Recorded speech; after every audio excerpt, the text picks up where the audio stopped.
This is just such a gross job.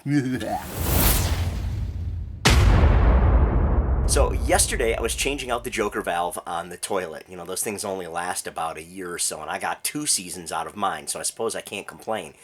But when I was all done and I was cleaning up the head, I rinsed the dirty water down the drain and found out that the drain backed up. Why did the drain back up? The drain backed up because the sump for the shower on that particular drain has failed. So that's what we're doing today. We're going to take the old one out, we're going to put a new one in, and we're going to hope everything works just fine. So come along and let's see what we can get ourselves into. Equipment for this job includes a flashlight, a hacksaw so we can make adjustments to the fittings on the box, the pump itself that's actually inside the box, electrical connectors, cleaning supplies, and of course the wet dry vac so we can clean up after ourselves. Okay, a couple of things first. I'm actually going to take the shop vac and I'm going to try to suck out some of the loose gunk that's in there, but I'm putting on rubber gloves because this is a nasty, disgusting job. Yes. So the water drains in actually from the hose from the drain is the one that's on the let's see here, the left hand side from where you're looking at.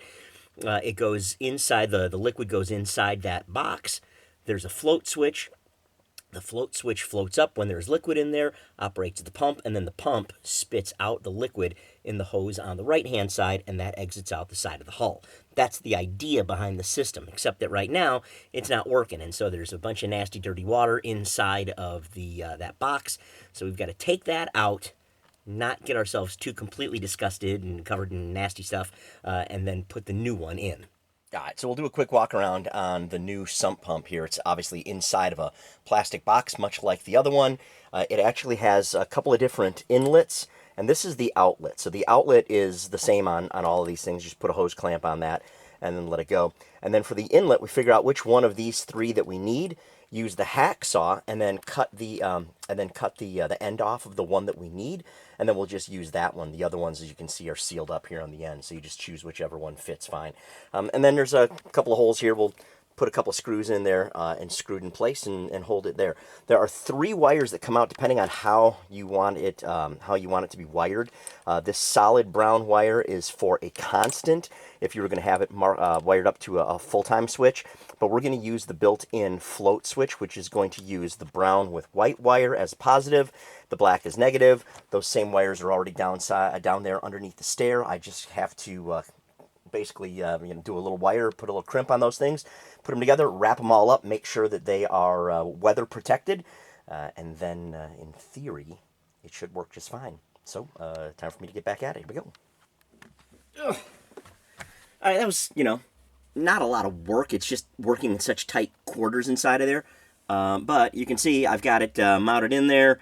I've got the wiring connected, I've got the hoses connected correctly, and I suppose it's time for us to give this thing a little testy test and see what happens. I've got some water in here.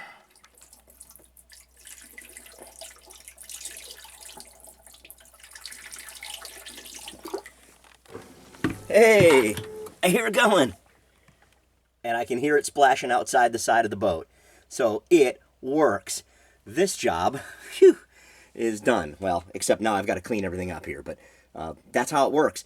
It isn't that hard, you guys. Just a little time consuming to get this thing in, but definitely keep an eye on this, because if this pump fails and you're taking a shower inside your boat, that water is going to overflow and wind up inside your cabin, and that's not a lot of fun.